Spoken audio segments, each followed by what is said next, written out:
There are billions of genres of games that scour the landscape known as the gaming world. We have exploration, we have adventure, we have tabletop games, we have, naughty games. But there is one type of game that we find not so often as much as the others. But when we do, it is seen in a bit of a darker, more mysterious light. Not so mysterious, that's right, more on the Disney darker crossover side. Games. That's sorry, right. I couldn't resist. But if you don't know already, we're talking about educational video games, and you're listening to the Son of a Geek Podcast. Wait a minute. That's Zio's part. Crap, I missed the cue. You're still waiting for it, aren't you? Son of a geek! I'm your host, Spencer, and joining me this fine morning evening is my glorious, but not quite as glorious as myself, co-host, Mr. Tol. How's it going, Tol? Everyone's got opinions, and yours is just as flawed as most. Oh, well, thank you. I appreciate that. So we're talking educational video games. Ooh, I've been saving this topic for a podcast with you because I'm really excited to hear your perspective on this, and I think it's going to be a good one. So we'll see. So we're just talking about educational games, or are we trying to promote them, decry them? What's the idea here? I mean, there's really no idea. Educational games to talk about exist. educational video games. I read a very interesting article a couple weeks ago. Of course, back then I didn't think of it as a topic for the podcast, so I didn't worry about saving it. But it was talking about just how educational games have changed over the years, where growing up, we would find some of them in school, and they were just terrible abominations of whatever you wanted to call them. It was just a disaster of not being fun. It was strictly just terrible. And then eventually we got what was it? Carmen Sandiego, or where in the world is Carmen Sandiego? And then there were probably a couple here and there before then that might have been okay, but this one was like the icing on the cake, where it was like, is it a game? Is it educational? It was so good at being both a game and having educational stuff in it. It kind of blurred the lines, I think, a bit. I actually never knew that as a game. I only knew it as a TV show on Nickelodeon. Oh, really? It was a quiz show. Yeah. Yeah, I believe the quiz show was based off of the game. Are you sure the game wasn't based off of the quiz show? Because there was also a Saturday morning cartoon. Oh, well, I didn't do my research then properly, did I, Joel? I watched these things growing up, man. No, I didn't. You forget, know I'm old enough. Show. I had a DOS-based computer in my home. I lived in the day of PCs before Windows. Yeah. I don't remember much of that. I played freaking Commander Keen. Are you kidding me? See, I don't even know what that is. Canonically, he's like the son of Doom guy. I'm not even kidding. Canonically, he's like the son of Doom guy. Oh, wow. Or maybe Doom guy when he was a kid. I don't know. Something like that. Oh, interesting. Well, I'll have to check that out. I haven't researched that timeline very much. That's the first I remember. Educational games. You said that, and the first things that popped into my mind that I actually remember playing and enjoying when I was a kid for their story and the fun way they presented things was Freddy Fish and like Putt, the Goes car or to something. The moon. That one was kind of dumb. Yeah, but Freddy Fish, Freddy Fish Adventures was like one of the best games that I had at the time, because that was back in the day before NES or PlayStation games were, one, widely available, two, widely affordable, and PC games were just so cheap, and those were quality games for reasonable prices that my parents were okay with me playing. It's like, okay, it's got a story, it's got a lot of fun things to play with, so I'll just tinker with everything, and you end up learning something in the process. Yeah, no, Freddy Fish was actually one that I'd completely forgotten about. That one, I think we had that one a little bit in elementary school, because that was back when it was those old Apple computers that had all of those weird colored like plastic on the outside, where it's like green, orange, yellow, blue, or something like that. Do you remember those at all? I'm not sure what you were just saying, because I was chasing a wild hare over here. I just found out that all of the Freddy Fish games, or at least 7 of the Freddy Fish games, are on Steam. Yeah, Steam's actually got a lot of them. $7. But yeah, what I was saying was, back when I remember playing a lot of these was in elementary school, where we had those old Apple computers, the ones that had all of the different colored plastic cases on the outside, where you could kind of see inside. You had a school that could afford the Apple computers. Yeah.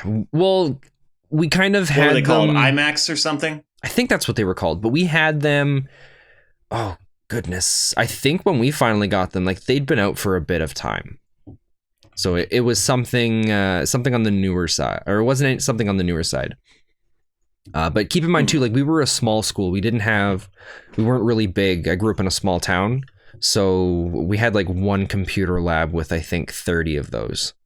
Okay, yeah, it was the iMac. Yeah. iMac G3?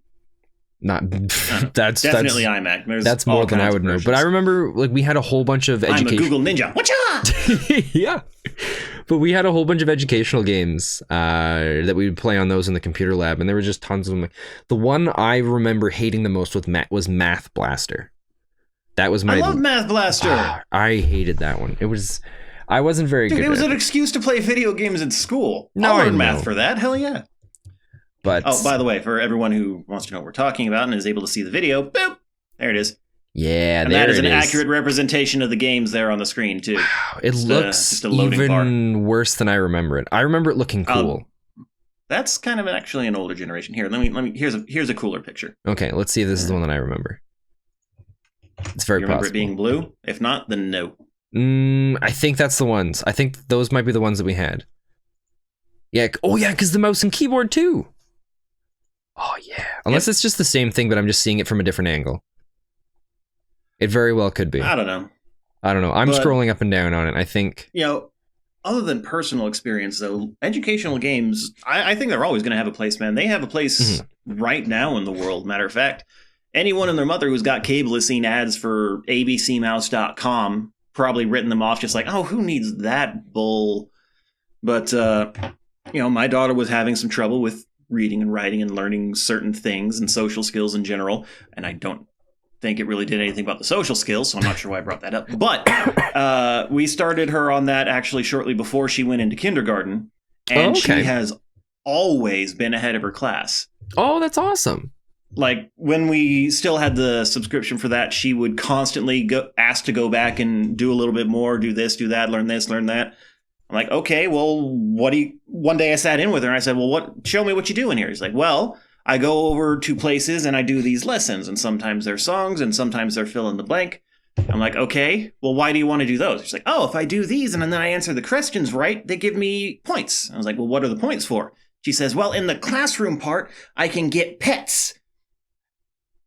I'm like, so you're intentionally going through these lessons to gain points to exchange for things. It's teaching capitalism at an early age, but it's also incentivizing them to learn things. Yeah, and which is very really cool. Well. So if there are any people with children listening to this right now, kind of doubt it. But maybe in the future when we get popular, if we get popular, ABC Mouse is a good one. Yeah. But even now in her classroom, they've got online modules for dang near everything, and these things have been curated. So it kind of standardizes things also. So even if the teachers aren't the best, which, let's face it, who hasn't had a bad teacher, the content that they learn is still curated to be at a certain level. Mm-hmm. Which is really awesome that they have that kind of stuff. Mm-hmm. I don't actually think it's around anymore. It had a mix of educational and just like fun games. But Club Penguin used to be a really good one too. But I remember controversy around Club Penguin recently. Oh, really? I hadn't heard about it until I heard about controversy. Well, because I know Disney, I believe, shut it down. Because a lot of Club Penguin stuff, or at least a lot of the animation work, used to be based out of Kelowna.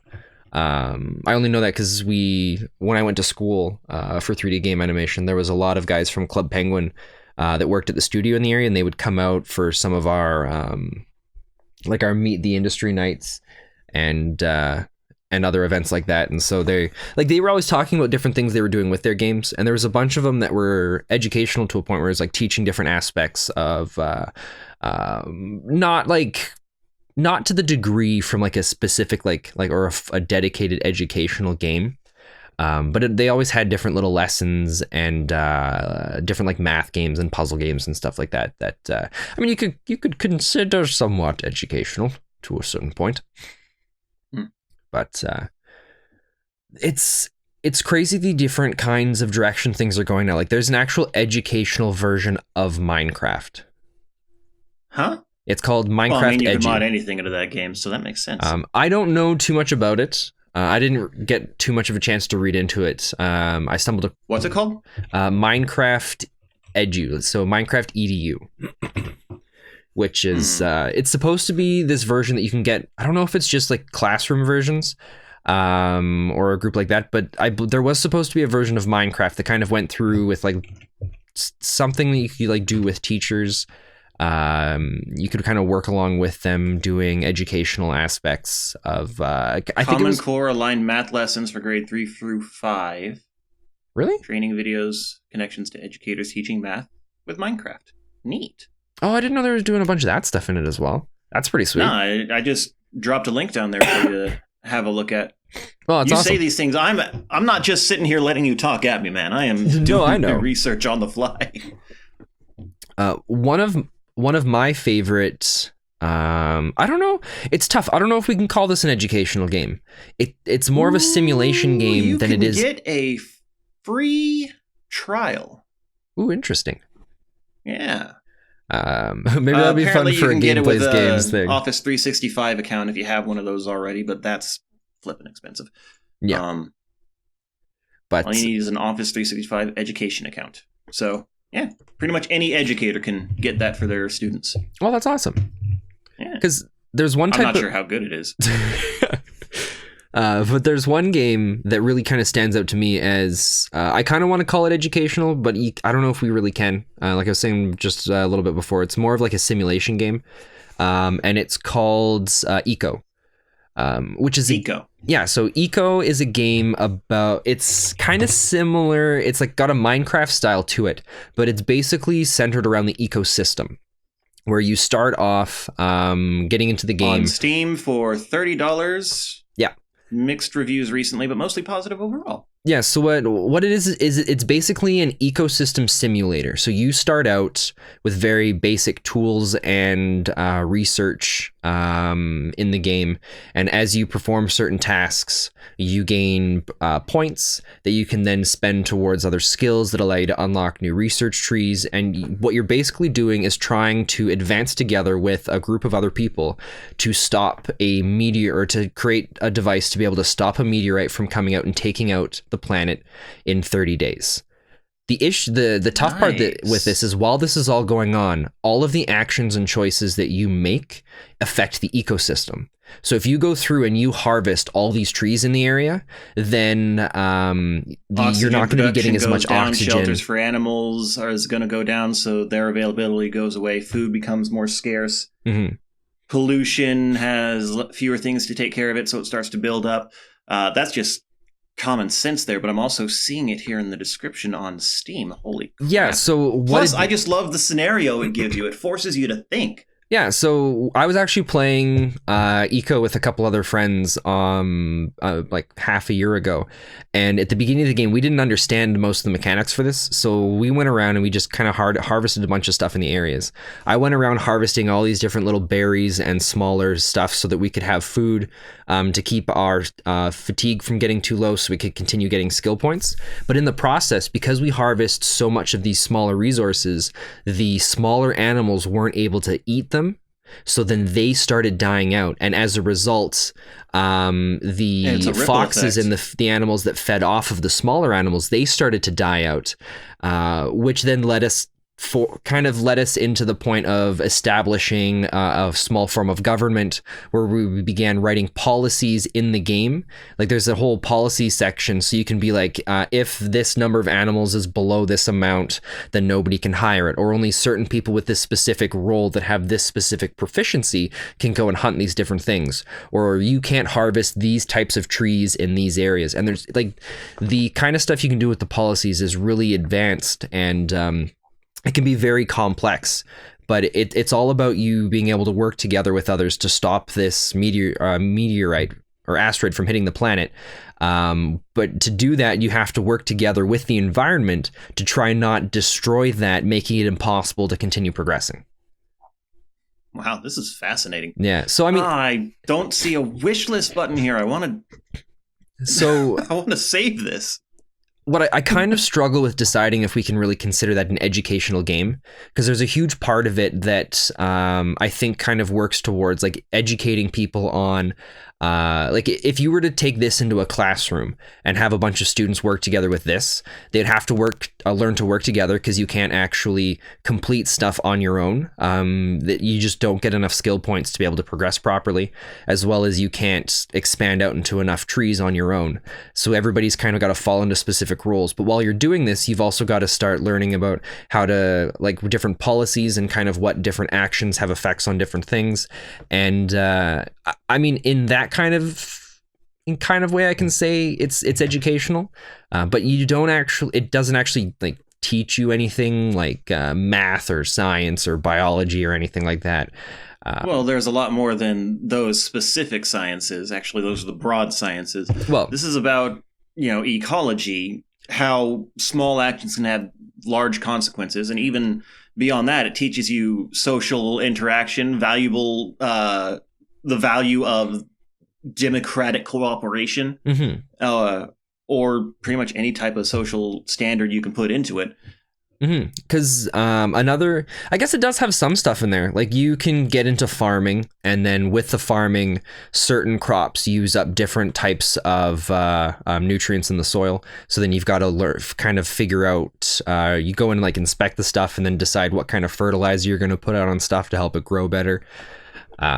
There's different things to do with like mining, and if you mine tons of this one resource to use it to make another specific type of energy, then you've got to deal with all the pollution and how to kind of get rid of it. But it's done in a very basic way. It's not done in enough of a way that you could leave this game and be like, all right, I know how I feel like I can help or have a better understanding on how to save the world. I feel like I get what you're saying. Seems like it's just enough to make you think. Yeah, I think that's the most educational aspect you'll get out of it is just kind of working together and as a team. And honestly, with such a wealth of digital content available in the world today, across every freaking platform, it's amazing to get even a little bit of an impact, a lasting impact on anyone's mind. So something like this can make someone think, hey, maybe I should be more careful what I do, or think about long-term consequences, then that's a win in my book. I would say so too. So I was kind of looking forward to talking about this with you as well. And it's the idea of, what do we think is required for a good educational game? A good educational game? Yeah. What do you think is kind of what would be needed for you to be able to leave playing this game going, okay, this was good in an aspect, I'll just leave it with that. What do you think makes a good educational game? I've got a couple ideas myself, but I'm curious to see or to hear what you think about this. I would say something that teaches you without you quite even realizing you were being taught.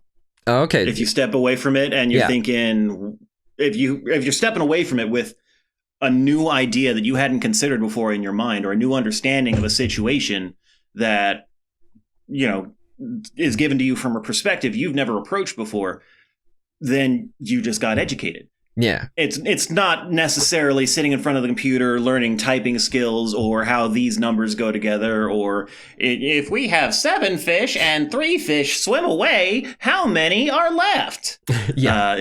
There's so much more to it. It's not just scholastic education. Mm-hmm. I 100% agree with you. Sense. And that was the big thing I was going to say as well, is when it's a game when it's an educational game that doesn't immediately make you think educational. Something where you go in and you play and you learn throughout the way, but it still feels more like a game, and you forget that it's actually teaching you things. Mm-hmm. That sounds counterproductive, but... Well, one example, and this is kind of an extreme example, it's not really a scholastic education, but one example that comes to mind is This War of Mine. Okay. It's a game played from the eyes of people in the middle of a battle. Yeah. But they're not the fighters. They're the people who live there, just trying to survive. and they have to fight over resources, and they have to not get caught in the crossfire, and they just have to... I personally haven't played it, so I'm going off of what I remember from advertisements and articles. But from what I recall, it's just the people who live in that area struggling to get the resources they need to survive and not die in the crossfire.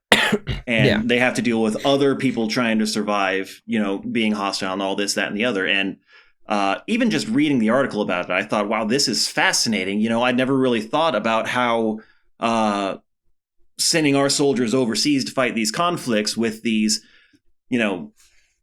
ethereal forces that we are being told threaten the world, how that affects the common people in that area. Mm-hmm. And that made me realize, hey, this game is giving me a little bit of an education on something I never thought about before I even touched the controller. Mm-hmm. No, that's a really interesting way of putting it, because I don't think they it ever might really... be a stretch. I mean, I'll be honest. I don't know if they ever really intended it to be educational, but that's an interesting way where a game was educational for you. Yeah, I think it's a really good example, because I try to think from the perspective of the two perspectives of, one, if I had children, what would I want for them, and when I was a kid, what would I have loved? And I think I would have loved a lot more with just having computer time where I just got to sit down, or even like board games or whatever it was, but where there were games where basically we were told, hey, it's playtime. It's just time to have fun. And so that I didn't actually know that I was going to sit down and do something educational.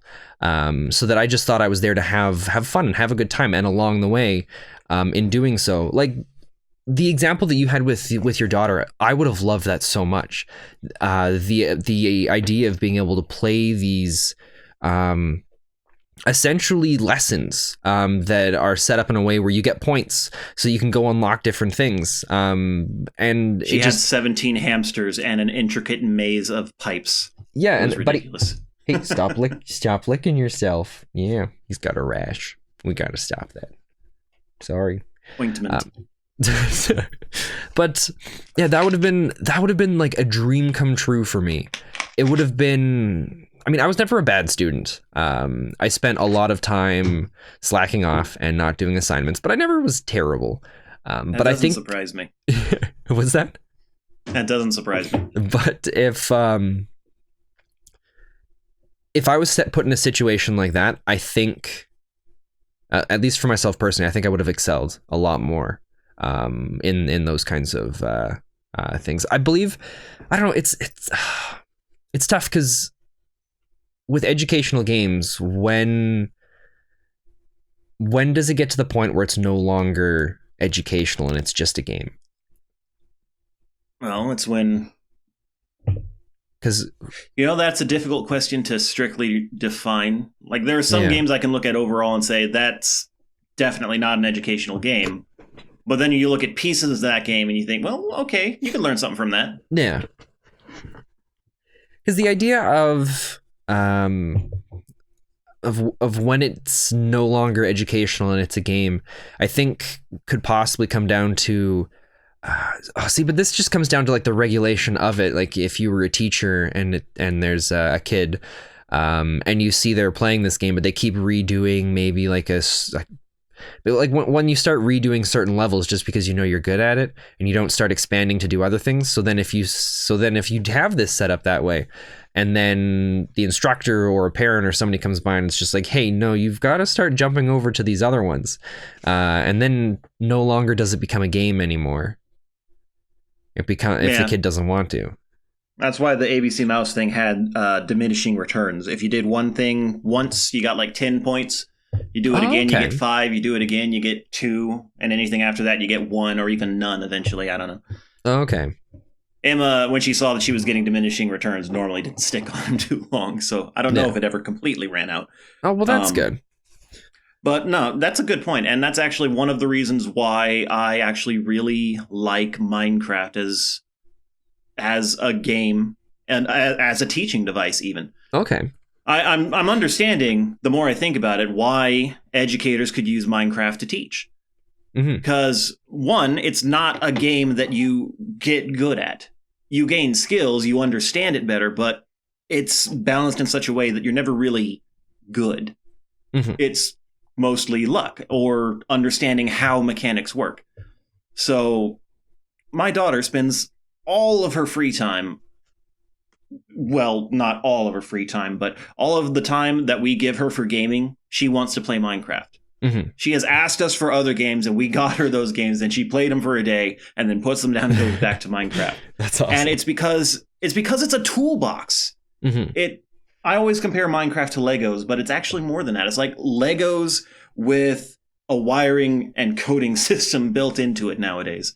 Yeah. And she is spending all of her time tinkering and puzzling and figuring out these intricate ways of building things that I'd never even thought were possible in that system. Okay.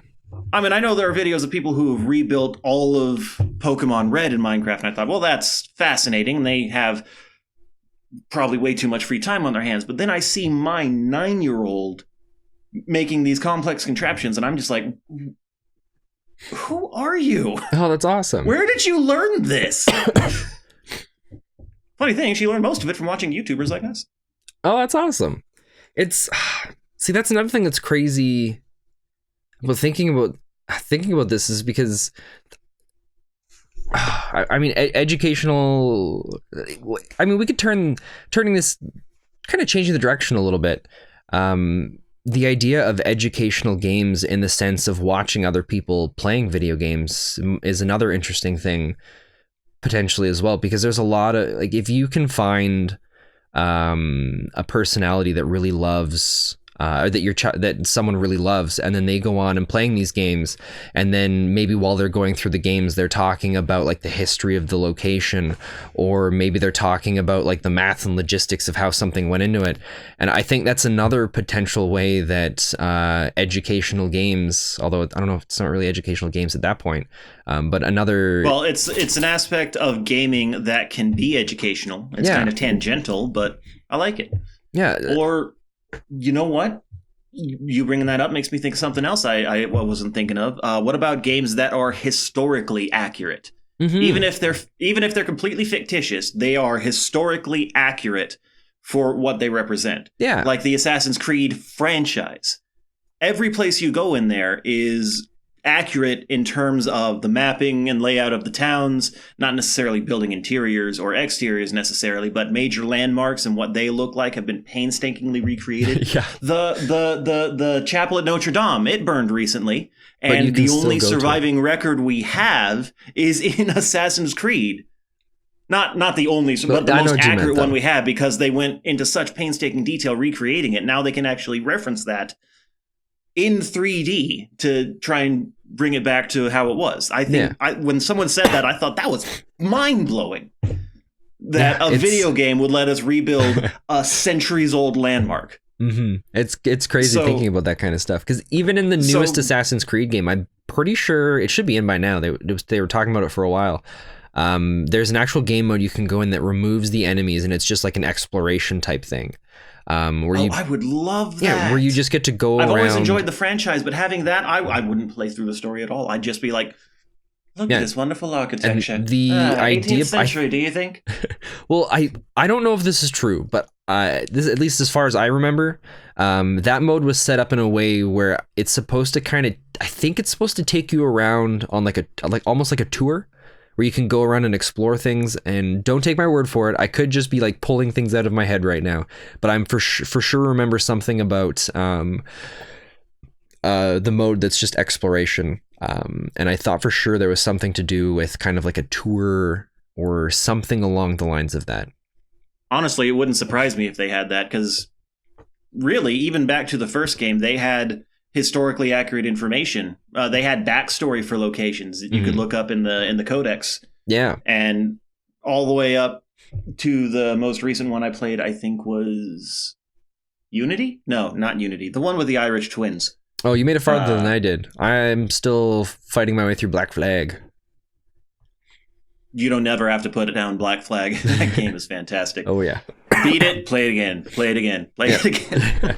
Well, I played through most of it, and then I got I don't remember what it was. I think I don't remember, but I had to restart my new game because I think uninstalled it because I just had the digital version, and I uninstalled it off of the Xbox One, and then when I brought it back, I didn't have it anymore. Weird. Or maybe, I don't remember, or maybe I just hadn't played it for so long that I didn't know what I was doing, so I started a new game. One of those two. But the point is, playing through all those games, yeah, it's notoriously buggy and it's repetitive, but I've never left the United States, and yet I feel more culturally aware than I really should be. I see people on the news or in movies at specific locations. Upstairs. Oh, okay. Sorry about that. He had to go outside and go, oh, that's awesome. I was trying to entertain the people while you were away. I'm bad at it. Oh, I'm pretty sure you just did an excellent job. I was mostly silent and I did this. Oh, nice. Well, it's for the Patreon guys, they get the whole thing unedited because that's what they didn't ask for, but we decided we were giving them. Because we're such nice people. Anyway, what was I saying? Oh yeah, I feel more culturally aware after playing the Assassin's Creed franchise because I see people nowadays on the news or in movies on TV, and it's like, wait a minute, I know that place. That's the Louvre. Or I know what town they're in. They're in friggin' London. How do you know that's London? Well, I recognize that thing in the background, or I recognize the layout of that river. Well, the tough thing I find from that, I think, is you almost, in that situation, I think you have to go into the game with the perspective of wanting to learn. Because I wouldn't remember. It's because I had to find my way around town to all the landmarks. And I'm like, okay, what's the fastest route? Well, I go by Big Ben, up that tower over there, and then this one over there. I don't know what half the places are called, but I know this was in that game, which took place in that town. And I recognize that landmark. Okay. Well, maybe it's different because it was more of a modern setting then. I don't know. But I mean, for myself personally, if I went to any of the places that I explored in the previous Assassin's games, if I got to visit those places today, I wouldn't know anything that I was looking at. Well, I think that kind of just proves the point that the amount of education you can get from any given game largely depends on the player. Yeah, that's true. It can be designed as well as you want, but if someone's not receptive to what's available to them, they're not going to learn anything. No, that's fair. My backlighting appears to have died. I'm glowing like... I can still see it. It's kind of there. I'm going to say it's still there. I'm going to say you still got it. What if I do this? There we go. Oh, now I'm not quite so glowy. It's beautiful. I think it's wonderful. Oh, so, I don't know. If I turn like this... Your profile is beautiful, Tol. A 3/4 turn. I guess the big thing is I kind of look like Pinocchio. I really just wish I could go back in time and instead of classroom learning, replaced a bunch of it with video game learning. Something where I got challenged in a way that wasn't just like learning and tests. In a way where like I encountered a villain and he was going to go and destroy whatever was going on, and I had to use my knowledge that I just learned in some chemistry stuff to be able to put together some sort of compound that would neutralize whatever acid he had or something. Like that's... I don't know, like that would have been the greatest way for learning for me. I would have loved that so much. There is a VR game that does exactly that. Oh, is there? Teaches basic problem solving skills like that. I expect you to die. You what? The game. The game I Expect You to Die. It's a VR game where you play a spy and you're faced with basic problem solving situations like that. And there's actually a level in there, I think the second one, where awesome. You have to figure out how to combine these specific chemicals to get certain effects. Yeah. And it's not scientifically accurate. It's kind of color-coded, but you do this color and it does this. You do that color and it does that. And you do this color and everything goes kaboom. So don't ever do that color. Okay. And so once you learn the basics of that, then it comes a little bit later and you're like, oh, well, that material melts copper and that thing's made of copper. So I need to make that. How do I make that? And then you do that process and you use it and it teaches the basic problem-solving skills there. See, that'd be so cool. Imagine if you were playing Keep Talking and... what is it? Keep Talking? Keep Talking and Know What Explodes. Yeah. Imagine if you were playing that, but to solve the code for it, you had to do... There was some sort of math equation you had to complete, but you had to figure out what A, X, and C were. And the only way to figure out A was to know which... like the puzzle for figuring out A was figuring out which one of these was like... like they list a bunch of names of oceans, and you've got to figure out like which one's fake, which one's real, or whatever. And then you go to sea, and you've got to do like just stuff that would have been so cool. That would have like pushed me to be like, okay, I need to know. I'd be like, I need to beat this. Like I would then go and start researching things for it. As a matter of fact, you just reminded me a tool that existed for people in the Air Force for whenever they were testing for promotion, because they test based on accrued knowledge of random stuff as opposed to actual merit. But they have all this knowledge that they test on, which a lot of people argue is not worth having, but that's what they test on, so everybody has to learn it. And they've come up with this software that's basically a bunch of games. Oh, okay. That presents you with multiple choice questions or fill in the blank questions regarding pretty much every question in the book. And they have a variety of them. They had like a Who Wants to Be a Millionaire sort of thing. They had Jeopardy. They had one where you play as a pirate hunting for treasure. Okay. And you have to go across the map looking for tokens and hidden goodies. And they gave you points that you could use to unlock like a free play mode where you basically got to go to a shooting range and fire upon a living avatar of the test that you're studying for with gratuitously oversized weaponry. So it was like, okay, you need a study break. Well, you gotta pass some of these lessons first, and then here's a token you can use, and that gives you a study break. Oh, that's so cool. Sweet. I'll do this for a few hours and then spend a half an hour blowing it to hell. Yeah, that'd be so cool. It was. It genuinely was. I wish you could do because that tool's available to everybody who can shell out $60 for it. Pretty much everybody had really high grades, and it was really hard to go up in rank. I'm trying to figure out. There was one game I couldn't remember the name of. Actually, you know what? If I go to my Twitter, I tweeted at them a couple years ago. I don't tweet very often, so it wouldn't be hard to find. But there was a game company that makes mobile games, and they found a way to teach, or they found a way that I'll say a really successful way in teaching new languages in the form of a mobile game. And the way it worked was it started out with your basic language, going through, and it would start teaching you different words. And slowly, as you went through the RPG, words would start getting switched out with the new language version, until eventually you'd be playing the game fully in the other language. Which I thought was really cool. And they have a bunch of them. Hola, everybody. My name is Dora. There's got that kind of thing. No, I'm just scrolling down right now to see if I can find it. I don't think it was that. Did you know they made a movie of Dora the Explorer? I did. I got surprised with that the other day. We went to see it, and I was like, what the heck is Dora and the Lost City of Gold? Why is this a feature-length film that I am sitting in the theater of right now? Well, it got mixed results on it, too. It was surprisingly good for an adaptation of a Dora the Explorer. No, that's a good way of putting it. I mean, there were I wouldn't say it was a great movie. I saw the twist coming from, like, the moment it became possible. Yeah. Oh, excuse me. There were, I don't know, there was a bunch of reviews that I saw for it, and the best one that I saw was this guy was talking about kind of what Dora the Explorer was, and then kind of compared it to the show, and kind of went over like what they were trying to get out of the show, and how it just didn't kind of like, they couldn't, it was like there were two competing people. One person who really wanted to do a Dora the Explorer movie, and then another person who was like, yeah, but wouldn't this be cool?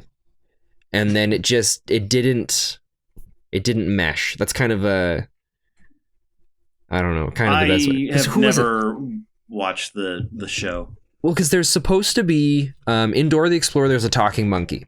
And in the movie, the monkey doesn't talk until the very end. And when it does... He's voiced by Danny Trejo. Yeah, and it's just kind of like, what?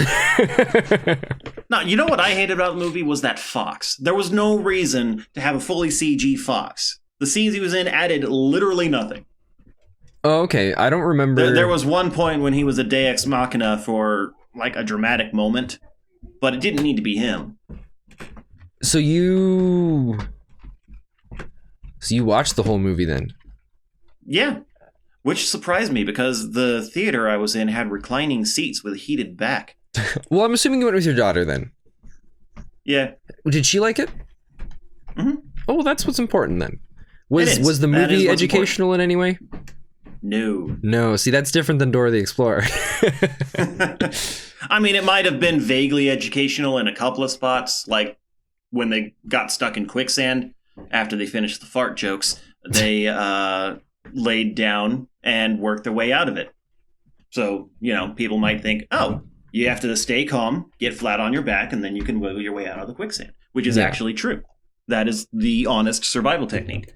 What they don't mention is you can't really sink below your neutral point in quicksand. You just be stuck at the hips. You could work your way out. Wait, you don't? You just get... Yeah. You sink down as far as your natural buoyancy will allow. And because there's so much dirt in there, you don't sink nearly as far down as you do in water. Oh. Well, so that's good to know. You would never go below here. You probably never go past the middle of your chest. So that's an aspect that they ignored. But the most important message is stay calm, distribute your weight, and you can work your way out. I like it. That kind of makes a little bit more sense. Yeah, I can't find the thing that I was trying to find, but... That's fine. I killed time. Well, I mean, we're going to talk about the Dora the Explorer movie, which I think is an A+ content material for the podcast. Oh. It's such an educational video game. Yeah. I don't know. I know recently I've started actually thinking maybe I'll start looking through finding some different educational games and trying to learn some new things while also having fun. And I don't know. I think I like learning things, and I'm not in school anymore for stuff, at least right now. And I miss learning stuff. It sounds really dumb. I hated learning stuff when I was in school, but I like learning stuff that I want to learn. Well, you don't realize how fun the challenge is until you don't have it anymore. Yeah. And that's actually one of the reasons I reached out to you guys and volunteered to start making videos and cutting audio. I was like, well, crap, I haven't done any of that stuff before, but sure, I'll give it a go. Yeah. and it's all worked out excellently and in flying colors. Debatable. No, I'd say it would. You'd be amazed where you can find educational content. Oh, I would. You know what I was saying about Assassin's Creed? Some of the knowledge of landmarks and locations and local history across the franchise has leached its way into my brain. Yeah. And possibly other players of the franchise, not you, apparently, but... No, not me. We approach it differently. I just like murdering things. This is actually reminding me of a study that I did when I was in college several years ago. I was doing an essay on video games and their power to help as opposed to violence, because video game violence was big in the media that particular year. It was like the early 2000s. And one of the studies I came across was about a mentally handicapped person. I don't remember if he was autistic or had Down syndrome or something, but the main point is he had difficulty learning. And, he was fascinated with Mario. His dad got him a Nintendo 64 with the fuck Mario games on Nintendo 64? Super Mario 64. Yeah. Obviously. And, he played the game forever. And his dad was just happy to see his kid smile. But then, after a couple months, he went in there and asked, what are you doing on this level? He said, well, I'm trying to get 8 red coins. I've got 5, and that means I need 3 more. But I've also got 74 gold coins, which means I need 26 more, and I get an extra life. And his dad was flabbergasted because their kid, who had so much trouble learning, had an understanding of math that he didn't have before playing this game. And he learned it from playing the game. It wasn't meant to be an educational tool, but it worked for him. Yeah. So games don't have to be explicitly designed like Freddy Fish to be educational. You can gain so much just from having an open mind and being receptive. Yeah. And I feel like I just made a conclusion, but a bit early for the podcast to end, didn't I? Nothing wrong with that. I also Let's just want to wrap everything up, but wait a minute, we're not finished yet. We're not out of time. So I was quickly just looking up. Just cut that, bring it to the end. I was quickly just looking up a bunch of lists for the like top educational games ranked by this place, and the Assassin's Creed series has come up on most of them. Hey, nice. That and the Typing of the Dead. Weirdly, that's mostly just typing. I can see that. I can see that. Mm-hmm. That is a fun game. Oh, there's one typing game I really want to play. A challenge. It's been on my to playlist for a while now. I think it's like the Typing Chronicles. It's got like this weird artsy, weird like 3D art style. That's I don't know what it is, but it looks really cool, and I really want to play that. It's one of the ones I want to do on my channel. The what? Epistory. Epistory, a Typing Chronicle or something like that. Yeah, it looks really cool. So that's something I want to do. There's a free demo, and it's $15 regular price. Yeah. Epistory immerses you in an atmospheric action-adventure game where you play a girl riding a giant fox who fights an insect corruption from the origami world. As you progress and explore this world, the story literally unfolds as mysteries of the magic power of words are revealed. Oh, it sounds really cool. Fascinating. Add that to wish list and download the demo. And here is a link for all of our viewers on Patreon, all one of them. But yeah, that's for anyone who wants to do the same. Oh, you just pasted eco. Oh, come on. Yeah, Steam's really weird when you go to copy the links from it. It doesn't copy the right ones. Highlight. Copy. There, I did about 8 times. We'll see. And that's irritating. Is it just eco again? Yep. If you're doing it from Steam, for some reason, the URL stays the same up on the top no matter where you go. But then sometimes it just changes to a new one. I don't know how it all works for that, but unfortunately, that's pretty much all the time we have for the podcast this week. Yeah, there we go. Epistory. So I think, I don't know, this is definitely for sure a very different podcast than what we've done before, I would say. Yeah. Talking about educational games. But I'm glad we did. It was something that's been on my mind for a little while. And I mean, really, I'm open to talk about just about anything, really. Yeah. Really, I just wish that school was just a video game that was fun. And that I didn't know I was actually at school and learning. Well, see, that's the thing. Life is school. The day you stop learning is the day you stop living. No. If life is school, then I'm dropping out. That's Spen. No, do we need to call somebody? No. Do we need to get you help? No, that's not. Okay, that's not how I meant it. That's not. No, let me rephrase. Life is an education. Every single day you learn something new, even if it's something small. And the day you stop learning, the day you stop letting new things in and you get locked down in what you already know, that's the day you stop living. Yeah, I don't want life to be school, though. You stop building, you stop growing, you stop improving, and you're just you, and you stay you forever. And you get so stuck in that eventually the world moves on. Yeah. I gotta say that with my hat on, I feel more like a leprechaun than anything else right now. Top of the morning to you, laddie.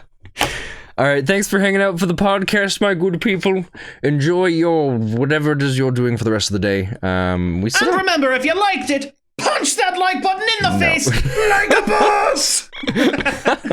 Sorry, I started Jack. I had to continue, Jack.